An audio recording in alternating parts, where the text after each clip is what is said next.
کہ جو لیڈر جھوٹ بولتا ہے قوم کے ساتھ، جو لیڈر فراڈ کرتا ہے قوم سے، جو اپنے اثاثے چھپاتا ہے، وہ بڑا غلیظ ہے، وہ لیڈر نہیں ہوتا، یہ ہوتا ہے، وہ ہوتا ہے، وہ چور ہوتا ہے۔ تو عمران خان صاحب کی جو گفتگو تھی یہ ایک بڑی گفتگو تھی، اور میں اکثر کہا کرتا ہوں کہ مجھے ایسے لگتا ہے عمران خان صاحب کا یہ جملہ ایک آفاقی جملہ ہے کہ جب کسی ملک میں مہنگائی ہونے لگے تو سمجھ جاؤ کہ حکمران چور ہے۔ یہ ہے خان صاحب کے وچار اور ان کی گفتگو جو تھی۔ تو یہ ایسے لگتا تھا جیسے عمران خان صاحب کشف المحجوب بیان کر رہے ہیں، کسی اللہ کے ولی کی گفتگو ہے جو ان پر وارد ہوئی اور وہ ساری کی ساری کنٹینر پر بیان کر رہے ہیں۔ عمران خان صاحب کے جتنا بھی بیانیہ تھا، جتنی بھی گفتگو تھی، اور جو ان کا فلسفہ تھا، ان کا پولیٹیکل، وہ سارے کا سارا اتنا صاف ستھری ان کی گفتگو تھی کہ کوئی بھی بندہ ان کا دیوانہ بن سکتا ہے، ان کا گرویدہ ہو سکتا ہے اور عمران خان صاحب کو اپنا لیڈر تسلیم کر سکتا ہے۔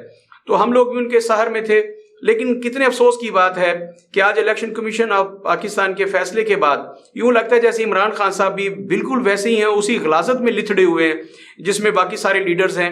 اگر نون لیگ نے اپنے اثاثے اس قوم کے سامنے چھپائے ہیں، الیکشن کمیشن آف پاکستان سے چھپائے ہیں، پاکستان کی عدالتوں سے چھپائے ہیں، اگر پیپلز پارٹی نے چھپائے ہیں اپنے اکاؤنٹس، ان کو بھی ایسی فنڈنگ ہوتی ہے، اسی طرح اگر باقی جماعتوں کو ہوتی ہے، تو عمران خان صاحب جو آخری امید کی کرن تھے، اگر ان کی جماعت میں بھی بالکل وہی اسٹائل ہے، یہ بھی بالکل ویسے ہی لوٹ مار کرتے ہیں، ان کے پاس بھی ویسے ہی فنڈز آتے ہیں اور ایسے ہی یہ فنڈ چھپاتے ہیں اور کھاتے ہیں۔ اور جیسے آج ہماری حکومت اور اپوزیشن بھی کہیے کہ وہ وفاق میں حکومت ہے اور پنجاب میں اپوزیشن ہے، تو انہوں نے بڑا تفصیل سے اس پہ کہا کہ عمران خان صاحب نے ان پہ جو فیصلے آئے ہیں اس کے بعد یہ ثابت ہو گیا کہ عمران خان صاحب جو ہیں وہ پاکستان کے کرپٹ ترین آدمی ہیں، وہ چور ہیں اور صادق اور امین نہیں ہیں۔ تو یہ جو آج عمران خان صاحب کے اوپر گفتگو ہوئی اس فیصلے کے بعد، جس سے ثابت ہوتا ہے کہ عمران خان صاحب کسی طور پر بھی یہ بالکل ویسے جیسے ہم کہتے ہیں کہ کسی بھی گناہ گار کو پتھر وہ مارے جس نے خود گناہ نہ کیا اور دوسرے کو وہ سنگسار کرے جو خود گناہ میں لتھڑا ہوا نہ ہو، تو عمران خان صاحب دوسروں پہ کیسے تنقید کر سکتے ہیں، کسی کو برا بھلا کیسے کہہ سکتے ہیں؟ وہ کیسے کہہ سکتے ہیں کہ آصف علی زرداری جو ہیں وہ ٹھیک نہیں ہے، پیپلز پارٹی ٹھیک نہیں ہے، نواز شریف ٹھیک نہیں ہے، شہباز شریف ٹھیک نہیں ہے اور ان کی مسلم لیگ نون ٹھیک نہیں ہے؟ وہ ایم کیو ایم کے بارے میں یا کسی پارٹی کے بارے میں عمران خان صاحب کیسے اپنی رائے دے سکتے ہیں کہ وہ ٹھیک نہیں اور میں ٹھیک ہوں؟ کیونکہ عمران خان صاحب نے یہ ثابت کیا ہے، اور الیکشن کمیشن آف پاکستان کے یہ اس فیصلے کے بعد یہ ثابت ہوتا ہے کہ عمران خان صاحب بھی بالکل دوسرے سیاستدانوں کی طرح، اور ان کی جماعت بھی بالکل دوسری پولیٹیکل پارٹیز کی طرح چل رہی ہے جیسے دوسری پولیٹیکل پارٹیز ہیں، ان میں اور ان میں کوئی فرق نہیں ہے۔ اب آپ نے فیصلہ کرنا ہے کہ آپ نے پہلے نمبر پر کسے رکھنا ہے اس غلاظت میں، آپ نے دوسرا نمبر کسے دینا ہے اس کرپشن میں، اور آپ نے تیسرا نمبر کسے دینا ہے، یہ عوام کی ثوابدید پر ہے۔ لیکن الیکشن کمیشن آف پاکستان کے فیصلے کے بعد تو یوں لگتا ہے جیسے تحریک انصاف اگر پہلے نمبر پر نہیں ہے تو کسی بھی صورت مسلم لیگ نون سے اور P T I Pakistan Peoples Party سے کم نہیں ہے کرپشن میں، یہ ان کے لیول کی جماعت ہے۔ عمران خان صاحب اگر نواز شریف صادق اور امین نہیں ہے، وہ ایک کرپٹ آدمی ہے، ایک کرپٹ سیاستدان ہے، زرداری اگر کرپٹ سیاستدان ہے، شہباز شریف کرپٹ سیاستدان ہے، تو عمران خان صاحب بھی بالکل انہی کے لیول کے کرپٹ ہیں اگر ان سے زیادہ نہیں ہے۔ آج اس فیصلے کے بعد یہ ثابت ہوتا ہے، تو یہ ساری صورتحال ہے۔ لیکن ناظرین، میرا یہاں پہ یہ سٹینڈ نہیں ہے، میں نے جیسے کہ پچھلے 2 دن میں مسلسل یہ کہا کہ اتفاق کی بات ہے اس وقت پاکستان پر ساری جماعتیں جو ہیں وہ حکومت کاری ہیں، کسی نہ کسی صوبے میں یا وفاق میں ان کے پاس وزارتیں ہیں، کوئی نہ کوئی کسی نہ کسی صورت میں حصے دار ضرور ہے۔ لیکن اس کے باوجود جب میں جمہوریت کی طرف دیکھتا ہوں، جب اس سسٹم کی طرف دیکھتا ہوں، تو مجھے گھن آتی ہے کہ مجھ جیسے لوگ جو کسی پارٹی سے وابستہ نہیں ہیں، جن کی وفاداریاں صرف اور صرف اسٹیٹ کے ساتھ ہیں، جن کی وفاداریاں ان اداروں کے ساتھ ہیں، جن کی وفاداریاں صرف اور صرف پاکستان عوام کے ساتھ ہیں، وہ لوگ اپنی امید کس کو قرار دیں؟ وہ کس سمت جائیں؟ کس کو اپنا لیڈر چنیں؟ کس کو ووٹ دینے جائیں؟ کیا میں جمہوریت کو اس پہ 7 مرتبہ لعنت بھیج کر ایک سائڈ پہ بیٹھ جاؤں کہ اس میں تو سارے چونکہ غلیظ لوگ ہیں، سارے کے سارے چونکہ کرپٹ لوگ ہیں، سب سارے کے سارے چونکہ چور ہیں، سب کے سب بددیانت ہیں، چونکہ سب کے سب جھوٹے ہیں، تو میں نے ووٹ نہیں کسی کو کاسٹ کرنا؟ کیا میں جمہوریت سے الگ ہو کے ایک سائڈ پہ بیٹھ جاؤں کیونکہ مجھے میرے لیول کا لیڈر نہیں مل رہا؟ کوئی ایسا شخص جس کی قول و فعل میں تضاد نہ ہو، جو کنٹینر پر کہے وہی وہ کر کے دکھائے، تو کیا ایسا پورے پاکستان میں کوئی شخص نہیں ہے؟ کیا میں تھک جاؤں اور میری جو جستجو ہے وہ ختم ہو جائے اور میں ایک طرف ہو کے بیٹھ جاؤں کہ جمہوریت چونکہ پاکستان میں ڈیلیور کرنے میں ناکام ہو گئی ہے، ہمارے پاس کوئی ایسا لیڈر نہیں ہے جس کے پیچھے ہم چل سکیں، مجھ جیسے لوگ اس کے پیچھے چل سکیں؟ جو پاکستان کے ساتھ مخلص ہو، جو پاکستان کے اداروں کے ساتھ مخلص ہو، اور جو پاکستان کی عوام کے ساتھ مخلص ہو۔ محترم ناظرین، پچھلے 75 سال میں قائد اعظم کی وفات کے بعد کوئی ایسا لیڈر پاکستان میں نہیں آیا جس نے اس قوم کے لیے سوچا ہو، جس نے اس ملک کے لیے سوچا اور جس نے ادارے مضبوط کیے ہوں۔ جتنے بھی لیڈرز آئے انہوں نے اداروں کو کمزور کیا ہے، انہوں نے عوام میں تفریق ڈالی ہے، ان میں نفرت پھیلائی ہے اور قتل و غارت کرنے کا سبب بنے ہیں۔ ہمارے مذہبی رہنما جو تھے انہوں نے بھی یہی کیا ہے، تفریق ڈالی لوگوں میں، لوگوں کو اپنی اپنی بھیڑ بکریاں سمجھا اور انہیں اپنے انداز سے چلانے کی کوشش کی، اور اب سیاستدان بھی کسی صورت کم نہیں ہیں۔ ہمارے سیاسی درجہ حرارت اس قدر بڑھ چکا ہے کہ اس میں دوسرے کی بات کو سننا، اسے برداشت کرنا بہت دور کی بات ہے۔ لوگ ایک دوسرے کی جان لینے پر تلے ہوئے ہیں۔ تو یہ ساری صورتحال ہے، لیکن سوچنے کی بات یہ ہے کہ ہم کن لوگوں کے لیے آپس میں جھگڑتے ہیں، کن لوگوں کے لیے آپس میں لڑتے ہیں، ہم کس کو سچا اور کس کو جھوٹا ثابت کرنے کی کوشش کرتے ہیں۔ یہ تو سارے کے سارے انہوں نے ایک دوسرے کے خلاف ثبوت دیے ہیں۔ مسلم لیگ نون والوں نے ثابت کیا ہے کہ پی ٹی آئی میں کوئی بھی صادق اور امین نہیں ہے، کوئی بھی محب وطن نہیں ہے۔ یہ پی ٹی آئی نے ثابت کیا ہے مسلم لیگ نون غداروں کا ٹولہ ہے، یہ آئین پہ عمل نہ کرنے والے لوگ ہیں، یہ پاکستان کے عوام سے مخلص نہیں ہے، یہ چور اور لٹیرے ہیں۔ اسی طرح مسلم لیگ نون نے یہی شہباز شریف تھے جو زرداری صاحب کے بارے میں کہا کرتے تھے کہ یہ کرپٹ آدمی ہے، میں اس کا پیٹ پھاڑ کر، اس کا پیٹ چیر کر میں عوام کی دولت، لوٹی ہوئی دولت نکالوں گا اور میں اسے پورے پاکستان کی سڑکوں پہ گھسیٹوں گا۔ میں نے انہیں لاہور کی سڑکوں پر گھسیٹنا اور میں نے لاڑکانہ کی سڑکوں پر گھسیٹنا ہے، یہ شہباز شریف کہتے نظر آتے تھے۔ تو آج جب یہ صورتحال ہے تو اس کے بعد ہمیں دیکھنا پڑے گا کہ پاکستان کی سیاست میں کون سا ایسا شخص ہے جو چور ہے اور کون سا ایسا شخص ہے جو ساتھ ہے۔ یہی عمران خان صاحب تھے جو پرویز الہی کو، چودھری برادران کو پنجاب کا سب سے بڑا ڈاکو قرار دیتے تھے۔ آج وہ شیر و شکر ہیں، ایک پلیٹ میں کھانا کھاتے ہیں اور ایک ہی ہتھیلی کے چٹے بٹے ہیں، ایک ہی جوتے میں دال بٹتی ہے اور ساروں میں تقسیم ہوتی ہے۔ تو یہ ساری صورتحال ہے پاکستان میں۔ پاکستان کی سیاست جو ہے یہ مجھ ایسے لوگوں کے لیے ایک ایسا جوہر بن گئی ہے، ایسا تعفن زدہ جوہر بن گئی ہے جس کے پاس سے گزرنا بھی میرے نزدیک مطلب بہت مشکل ہے، دشوار ہے۔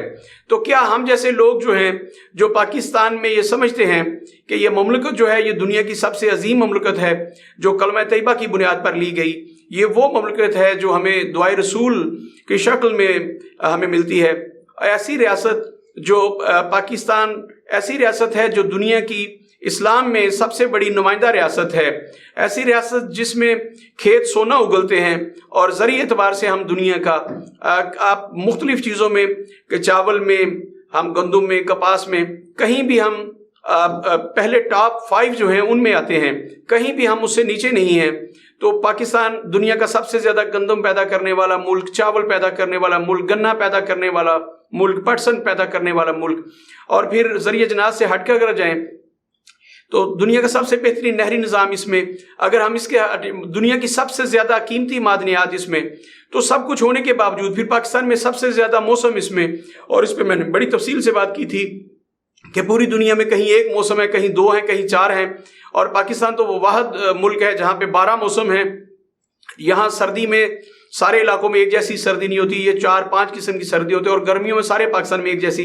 تو ہمارے پاس تو گرمیوں کی بھی بہت سارے موسم ہیں، سردیوں کے بہت سارے موسم ہیں، اور پاکستان واحد دنیا کا مملکت ہے جسے سمندر بھی ہے، جس کے پاس سمندر ہے، جس کے پاس صحرا ہے، جس کے پاس میدان ہے، اور جس کے پاس دنیا کے خوبصورت ترین پہاڑ ہیں۔ پاکستان ایسا ہی مملکت جس پہ فخر کیا جا سکتا ہے۔ پاکستان اسلامی ممالک کے واحد مملکت ہے جس کے پاس اپنا ایٹم کا پروگرام ہے۔ تو یہ ایک بڑی مملکت جو ہے وہ در بدر بھیک مانگ رہی ہے، اس کے پاس بہت بڑا کشکول ہے جو کبھی بھی نہیں بھر سکتا۔ IMF اس کشکول کو بھرنے سے قاصر ہے۔ ہم نے 50,000 ارب روپے سے زیادہ قرضے لیے ہیں، پاکستان کی قوم جو ہے قرضوں کی دلدل میں ہے۔ تو ایسی مملکت جس کے پاس سب کچھ ہے لیکن وہ ہر وقت بھیک مانگنے پہ تلی ہوئی ہے، وہ عالمی اداروں سے جا کے بھیک مانگتی ہے کہ ہم نے اپنے پیٹ بھرنے ہیں تو ہمیں پیسے دیجئے۔ کیا پاکستان کے مقدر میں یہی بھوک، افلاس اور بھیک ہے؟ تو یہ ساری صورتحال دیکھ کے ہمیں لگتا ہے کہ پاکستان میں کبھی بھی کوئی بڑا لیڈر پیدا نہیں ہو سکتا جو انقلاب فرانس کی طرح، انقلاب رشیا کی طرح یا انقلاب ایران کی طرح اس ملک میں انقلاب لے کے اور اس قوم کو اپنے پیروں پر کھڑا کرے۔ انقلاب اسلام تو بہت دور کی بات ہے۔ اگر ہم رسالت محمد صلی اللہ علیہ وسلم کی زندگی کی مثال دیں، جو کہا جاتا تھا پاکستان کو ریاست مدینہ بنانا ہے، تو کون ریاست مدینہ بنائے گا؟ کس کا کریکٹر ہے حضرت عمر جیسا؟ کس کا کریکٹر ہے حضرت ابوبکر صدیق رضی اللہ تعالیٰ عنہ جیسا؟ کس کا کریکٹر ہے حضرت عثمان غنی رضی اللہ تعالیٰ عنہ جیسا؟ کس کا کریکٹر ہے جو حضرت علی کرم اللہ وجہہ کی مثال بن سکے؟ کون ہے جو عمر ثانی حضرت عمر بن عبدالعزیز رضی اللہ تعالیٰ عنہ کی مثال بن سکے، ان کا مقلد ہو، ان کا جانشین ثابت ہو سکے، اور جیسے ان کے قوانین تھے، جس طرح سے انہوں نے مملکت کو چلایا ویسے مملکت کو چلا سکے؟ ہمیں پورے پاکستان میں ایسی کوئی جماعت نظر نہیں آتی، کوئی ایسا لیڈر نظر نہیں آتا۔ تو کیا مجھ جیسے لوگ مایوس ہو کے بیٹھ جائیں؟ انتہا ہے مایوسی کی کہ کسی طرف امید کی کرن نظر نہیں آ رہی۔ وہ شخص جو ہمارے لیے آخری امید تھا، اس نے اپنے چراغوں کو بجھا رکھا ہے۔ جو ہمیں روشنی کا مینار نظر آتا تھا، جب قریب جا کے دیکھا تو بالکل ایسے ہی جیسے چاند کی اپنی روشنی نہیں ہوتی، وہ سورج سے روشنی لیتا ہے۔ ہمیں لگا کہ عمران خان صاحب کے پاس بھی کچھ بھی نہیں ہے، صرف خالی کھلی باتیں ہیں۔ اگر پریکٹیکلی انہیں دیکھا جائے تو وہ بھی بالکل آصف علی زرداری ہیں، وہ بھی بالکل نواز شریف ہیں۔ بس آپ نے نمبر لگانے ہیں کہ پہلے نمبر پر کس کو رکھنا ہے، دوسرے نمبر پر کس کو رکھنا ہے، تیسرے نمبر پر کس کو رکھنا ہے، اور کس کو 10ویں نمبر پر لے کے جانا ہے۔ یہ سارے کے سارے اس ملک کے ساتھ چمٹے ہوئے ہیں اور اس ملک کو کھوکھلا کرنے پر تلے ہوئے ہیں۔ ان لوگوں کے اپنے خزانے نہیں بھر رہے، لیکن یہ پاکستان کو لوٹنے کے در پہ ہیں۔ ساری کی ساری پولیٹیکل پارٹیز جو ہیں عوام کو دینے سے قاصر رہیں۔ عمران خان صاحب نے حکومت کی، آج بھی ان کی حکومت ہے 2 صوبوں میں، لیکن وہ کچھ بھی کرنے سے قاصر ہیں۔ تو یہ اس ساری صورتحال کے بعد جب ان کے کیسز عدالتوں میں جاتے ہیں تو جس طرح سے ایک دوسرے کو انہوں نے ننگا کر کے رکھ دیا اس قوم کے سامنے، پوری دنیا کے سامنے، کہ یہ دنیا کے کرپٹ ترین لوگ ہیں، کیا اس کے بعد کوئی بندہ ایسا ہے جس کو امید کی کرن قرار دیا جا سکے؟ یہ انتہائی ظلمت کا دور ہے، انتہائی تاریکی کا دور ہے اور انتہائی مایوسی کا دور ہے۔ محترم ناظرین، جیسے کہ آپ جانتے ہیں کہ محرم الحرام کا مہینہ ہے، اور محرم الحرام کی آج 3 تاریخ تھی، آج 3 تاریخ تھی محرم الحرام کی۔ یہ وہ وقت ہے جب ہم نواسہ رسول کو یاد کرتے ہیں اور ان کو اپنی زندگی کے لیے مشعل راہ قرار دیتے ہیں۔ یہ وہ ایام ہے جب ہم کہتے ہیں کہ اگر ہم شہید کربلا کے نقش پا پہ چلیں، نواسہ رسول کے نقش پا پہ چلیں تو ہم فلاح پا سکتے ہیں۔ تو محترم ناظرین، ان ایام میں کیا کوئی ایسا شخص آپ کو نظر آتا ہے جس کے بارے میں آپ کہہ سکیں کہ یہ حضرت امام حسین کا جانشین ہے، ان کا مقلد ہے، ان کا پیروکار ہے، اور اس کا کردار جو ہے وہ بالکل ایسا ہے کہ ہم اس کے پیچھے چل سکیں، اس کی اتباع کر سکیں، اس کے ہاتھ پہ بیعت نہ کر سکیں؟ مطلب بیعت کرنے سے مراد اس کو ووٹ دینا، اس کی اتباع کرنا، اس کی پیروی کرنا اور اس کے پیچھے چلنا، اس کو اپنا لیڈر مان لینا۔ کیا کوئی شخص پورے پاکستان میں ایسا ہے؟ مجھے نہیں لگ رہا۔ ایک شعر کے ساتھ آج کی گفتگو کا اہتمام کرنا چاہوں گا کہ میرا حسین ابھی کربلا نہیں پہنچا، میں حر ہوں اور ابھی لشکر یزید میں ہوں۔ محترم ناظرین، میں اس وقت کا انتظار کر رہا ہوں جب وقت کا حسین اپنے لشکر کے ساتھ آئے گا اور مجھ جیسے حر اپنا قافلہ چھوڑ کر وقت کے امام کے قافلے میں شامل ہوں گے۔ اپنا بہت سارا خیال رکھیے گا۔ اللہ حافظ۔